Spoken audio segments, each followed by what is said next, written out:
Primeiramente, quero agradecer a toda a população que vem nos apoiando, que sempre nos apoiou todos os dias no nosso trabalho incansável da Associação dos Pequenos Produtores Rurais e Moradores de Flores.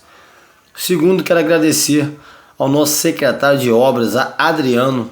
Obrigado, meu amigo, por nos atender com a iluminação pública, com o esgoto e com outras demandas que eu tenho certeza que iremos a cada dia cumpri-las.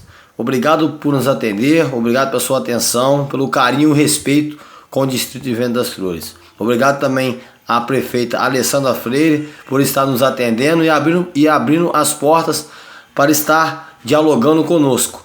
É buscando parceria, é buscando união, somos juntos que iremos conseguir arrumar e colocar Venda das Flores em ordem.